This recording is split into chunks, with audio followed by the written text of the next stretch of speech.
আসসালামু আলাইকুম। হবিবাই সিয়াম YouTube channel এবং ফেসবুক পেজের পক্ষ থেকে আপনাদের সবাইকে স্বাগতম জানাচ্ছি। আমি মোহাম্মদ সিয়াম। আজকে আমরা রংপুর জেলার সবচাইতে বড় প্লাটি ফার্মে এসেছি। প্লাটি ফার্মটি গঙ্গাচড়ার অদূরে মৌলভীর বাজারে অবস্থিত। একজন স্কুল টিচার 2018 সালে মাত্র কয়েকটি মাছ দিয়ে শুরু করেন তার প্লাটি ফার্মটি। একসময় শখ থেকেই এখন এটি কমার্শিয়াল প্রজেক্টে দাঁড়িয়েছে। আমরা সেই শিক্ষকের লাঠি মাছ উৎপাদন শুরুর গল্প শুনব। আমরা আশা করছি আপনারা পুরোটি সময় আমাদের সাথেই থাকবেন ইনশাআল্লাহ। আঙ্কেল, আপনি কত সালে প্লাটির এই ফার্মটি শুরু করেন? 2018 সাল থেকে শুরু করি, অল্প করে আর কি। তারপরে ক্রমান্বয়ে আর কি বাড়তে থাকে। শখের বসে শুরু করা, এখন কম বেশি মানে শখের বসে করলেও মোটামুটি অনেকটা মানে কমার্শিয়াল কিছুটা হয়ে গেছে আর কি। মানে তুলনামূলকভাবে একটা হাউসের জায়গায় হয়তো 10-15টা হাউস হয়ে গেছে, ছোট বড়।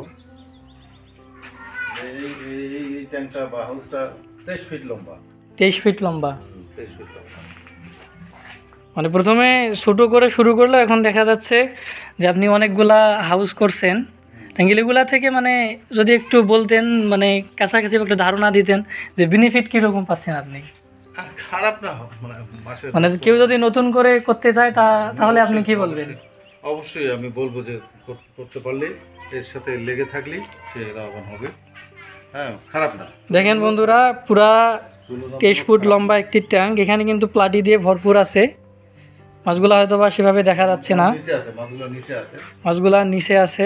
দেখেন বন্ধুরা, পুরা 23 ফুট লম্বা ট্যাঙ্ক।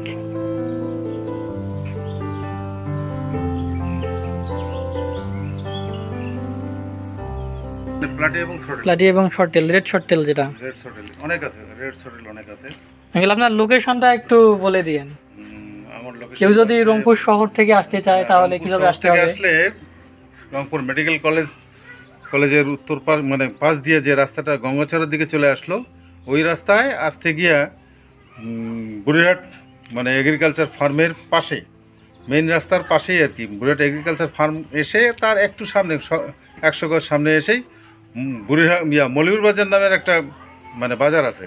এই মৌলভীর বাজার থেকে উত্তর পাশে, মেন রাস্তা থেকে উত্তর পাশে 100 গজ উত্তর পাশে আসলেই আমার এই ফার্ম পাওয়া যাবে। আমার নাম মোহাম্মদ আব্দুল হালিম।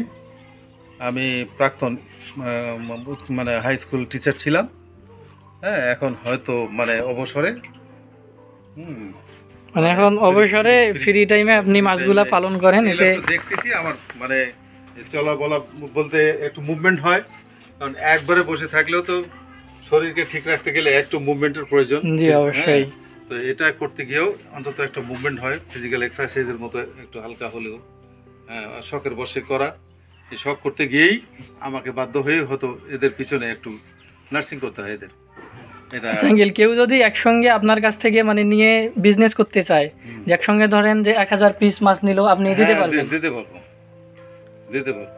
তো বন্ধুরা, আপনাদের কারো যদি মাছ প্রয়োজন হয়, আমি ভিডিওর ডিসক্রিপশনে এবং স্ক্রিনে আঙ্কেলের ডিটেল দিয়ে দিব। আপনারা চাইলে দেখে আসতে পারবেন, এসে এখানে পছন্দ করে মাছ নিতে পারবেন। যার যে সাইজের প্রয়োজন হবে, যতটুকু প্রয়োজন হবে আপনারা ততটুকুই নিতে পারবেন। আরও হাউস আছে, সেগুলোও আমরা দেখাবো। এটাও 23.5 ফিট লম্বা। এটিও কিন্তু 23 ফুট লম্বা, অর্থাৎ বাড়ির ভিতরে যেটি ছিল সেটিও ছিল 23 ফুট লম্বা, এটিও 23 ফুট লম্বা। এখানে কিন্তু মাছ দিয়া পুরা ভরপুর আছে। আপনারা হয়তো বা ভিডিও দেখেই বুঝতে পারতেছেন, এখানে হাজার হাজার মাছ আছে। তো যারা চাচ্ছেন যে মাছ নিয়ে বিজনেস করবেন, রিসেল করবেন বা দোকানে সেল করবেন, তারা কিন্তু এখানে আসতে পারেন। আর লোকেশনটা আঙ্কেল বলে দিল। তো আপনারা যদি রংপুর থেকে এনার ফার্মে আসতে চান, আপনাদেরকে প্রথমেই রংপুর ব্যাংকের মোড়ে আসতে হবে এবং ব্যাংকের মোড় থেকে আপনাদেরকে গঙ্গাচড়ার অটোতে উঠতে হবে। গঙ্গাচড়ার অটোতে উঠে যদি আপনারা বলেন যে আমরা বুড়িরহাট হর্টিকালচার পার হয়ে মৌলভীর বাজারে নামবো, তাহলে মৌলভীর বাজারে আপনাদেরকে নামাই দিবে। এবং মৌলভীর বাজারে আপনি যদি যে কাউকে বলেন যে আমরা হালিম স্যারের মাছের ফার্মে যাব বা হালিম স্যারের বাসা যাব, তাহলে আপনাদেরকে যে কেউ লোকেশন দেখাই দিবে। আচ্ছা, অনেকেই তো গাপ্পি পালে, তাছাড়া বড় মাছগুলা যেমন গোল্ডফিশ, কই কাপ, কমেট এগুলা পালে, কিন্তু আপনি প্লাটিটার দিকে এত ঝোঁকার কারণ? প্লাটিটার দিকে ঝুঁকলাম যে মানে প্লাটিটা মোটামুটি এটাকে পরিচর্যা করতে গিয়ে আমার একটু সহজ হয় আর কি। এটার প্রোডাকশনটা আমি বেশ মানে প্রচুর পরিমাণে পাচ্ছি।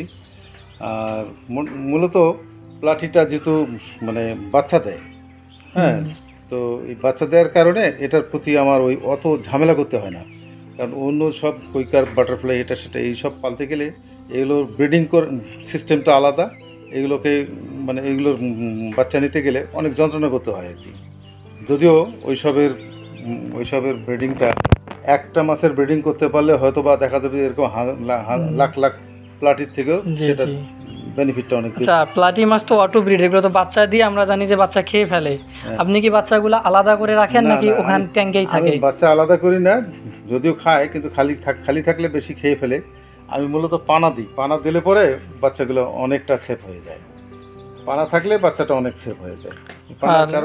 পানার কারণে আমাকে ওই সরাতে হয় না।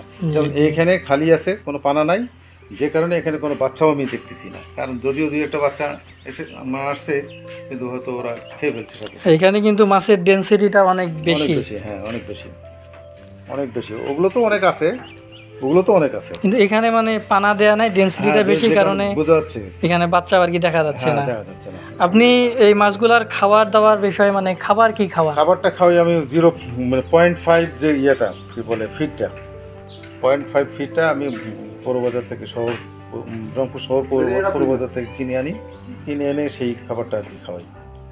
হ্যাঁ, ভাসমান ফিটটা। বুঝতে পারছি। দেখেন বন্ধুরা, এখানে কিন্তু হিউজ পরিমাণে মাছ আছে। আপনারা যারা চাচ্ছেন যে মাছ কিনবেন পাইকারি দামে, তারা যোগাযোগ করতে পারেন। আর আমরা আগেই বলে দিছি যে আঙ্কেলের ডিটেল, লোকেশন এবং নাম্বার সবগুলাই দিয়ে রাখবো। আপনারা ওখানে যোগাযোগ করে আসতে পারবেন। যার যে পরিমাণ মাছ লাগবে সেই পরিমাণ তো দেওয়া যাবে আঙ্কেল, নাকি? দেওয়া যাবে। তো আমরা এখন বাকি যে হাউসগুলো আছে সেগুলো দেখাচ্ছি।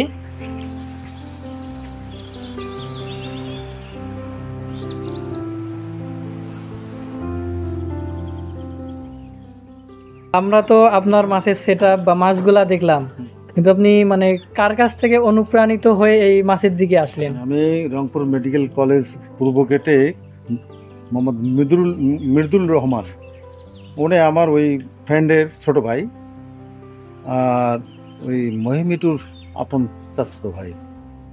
ওনার ওখানে যেদিন মানে শাইখ সিরাজ ওই ওনার মাছের ভিডিওটা দেখায়, টিভিতে দেখার পরে আমি মাছ দেখতে গিয়া মানে নিজে অবাক হয়ে গেলাম। অনেক বড় বড় মাছ, মানে সেই একটা 5 কেজি 7 কেজি 10 কেজি মাছ, মানে 7-8 কেজি পর্যন্ত এরকম বড় বড় মাছ, রঙিন মাছ, এগুলো সব অনেক ধরনের মাছ ছিল। এইসব দেখে আমি অনুপ্রাণিত হয়ে মানে শখের বসে প্রথমত 1100 টাকার মাছ নিয়ে আসি ওখান থেকে। নিয়ে আসার পরে আমি আমার বাসায় এসে একটা ধানের চারি ছিল, মানে ওই ইট দিয়ে গাঁথা ধানের একটা হাউস, ধান ভেজা হাউস। তা সেটাতে এখন ধান ভেজানো হয় না, কারণ চাল কিনেই যেহেতু বেশি খাওয়া হয়, ধান ভেজানো হয় না। তো প্রথমত ওই হাউসটাতে দেওয়ার পরে একের পর এক দেখি যে নতুন, তো আমি অনেক কিছুই জানতাম না, একের পর এক 41টা মাছের প্রায় 35-36টা মাছই মারা যাওয়ার পরে ওইটার প্রতি আর মানে কোনো যত্নই নিচ্ছিলাম না। তো ওখানে একটা লম্বা মানে শিকড়ের পানা দিয়ে রাখছিলাম, অনেক বড় একটা পানা। তো এই পানাটার শিকড় প্রায় 1.5-2 ফিট হবে লম্বা, এত লম্বা ছিল। তো মাছ না থাকার কারণে আমি আর কোনো খাবারও দিতাম না। আমার মনে হয় যে 2-4টা ছিল, সেটা ওই মাছের ওই পানার ওই শিকড় খেয়েই ওরা বেঁচে ছিল। 1-1.5 মাস পরে একটা সম্পর্কে আমার একটা নাতি, ও দুধ দিয়ে এসে বলে যে এই মাছের বাচ্চা দিছে, মাছ বাচ্চা দিছে। তো দুধ দিয়ে গিয়ে দেখি তো 11টা বাচ্চা আমি দেখলাম, চোখে দেখলাম। তারপর থেকে একটু করে হালকা মানে দিতাম, খাবার দিতাম। এই খাবার দিয়ে 1-1.5 মাস পরে দেখি যে কিছু মাছ সাইডে উঠে আসছে, অন্য মাছ, যে মাছগুলো আমি আদৌ দেখিনি যে ওগুলো আছে, বেঁচে আছে, ওই প্লাটি থেকে শুরু করে আর কতগুলো মাছ। তো পরবর্তীতে ওই মাছ দেখার পরে মানে খাবার দাবার একটু পরিচর্যা শুরু করলাম। তার কিছু 10-15 দিন পরে পানাটা আমি নিজ হাতে সরাই দেখি যে নিচে অনেক মাছ, শো মাছ। আমি অবাক হয়ে গেলাম। পরবর্তীতে ওখান থেকে ট্রান্সফার করি এখানে নিয়ে আসছি। নিয়ে আসার পরে ওই মাছটা প্রথমেই এক অ্যাকোরিয়ামের মালিক, উনি এসে নিজেই ধরে একদিনে প্রথম দিন 7,000 টাকা নিয়ে গেছে। তারপরে আরও যেটা ছিল সেটাও 5-7 হাজার টাকা বিক্রি করছি। আর ওখান থেকে আমার ক্রমান্বয়ে এই যাত্রা মাছ ক্রমান্বয়ে বাড়া শুরু হলো। মানে এক সময় আপনার মাছটার প্রতি আগ্রহ চলেই গেছে, চলে গেছিল, যেহেতু মাছ মারা গেছে। কিন্তু সাডেনলি অনেকদিন পর আপনি গিয়ে দেখেন যে ওখানে মাছ বংশ বিস্তার করে অনেক পরিমাণ। এটা দেখে একটু উৎসাহিত ফিল করি। পরবর্তীতে ক্রমান্বয়ে একটু পরিচর্যা করার পরে দেখি যে মাছের সংখ্যাটা বৃদ্ধি পাচ্ছে, যে কারণে পরবর্তীতে আমি আবার এই হাউসগুলো ক্রমান্বয়ে বাড়ানো শুরু করি, দুইটা একটা করে বাড়াতে এই পর্যায়ে আসছে। এখন মনে হয় 14টা আছে, ছোট বড় 14টা হাউস আছে। মনে করেন এখন যদি কেউ নতুন শখ করে দু একটা হাউস করে মাছ পালতে চায়, তাদের উদ্দেশ্যে আপনি কি বলবেন? তারা অবশ্যই যদি এর পিছনে তারা লেগে থাকে, পরিচর্যা করে, সময় দেয়, তাহলে অবশ্যই, সময় খুব বেশি দেয়া লাগবে না, একটু সময় দিলেই হবে, আর খাবার দাবারটা ঠিক মতো দিলেই ইনশাল্লাহ তারাও বেনিফিটেড হতে পারবে। কারণ আমি যেটুকু মনে করি আর কি, এর থেকে মাইনাসে যাওয়ার কথা না, প্লাসে যাবে সে। এমনও আছে আমার এখান থেকে, এটা একটু না বললে নয়, এই জন্যই যে আমার এই হাউসগুলো থেকে এই মাছ নিয়ে গিয়া বহু স্কুল কলেজের ছাত্র মানে তাদের নিজেদের পড়ার খরচ এখান থেকেই চালা। আপনাকে অনেক ধন্যবাদ, আপনি আপনার অভিজ্ঞতা আমাদের মাঝে শেয়ার করলেন এবং আপনার ফার্মটা সত্যি অনেক সুন্দর। দেখ, আপনাদেরকেও ধন্যবাদ যে আপনারা এই কষ্ট করে এসে আমার এই হাউসগুলো কষ্ট করে ভিডিও করলেন, অনেক সময় দিলেন, এই জন্য আপনাদেরকেও ধন্যবাদ।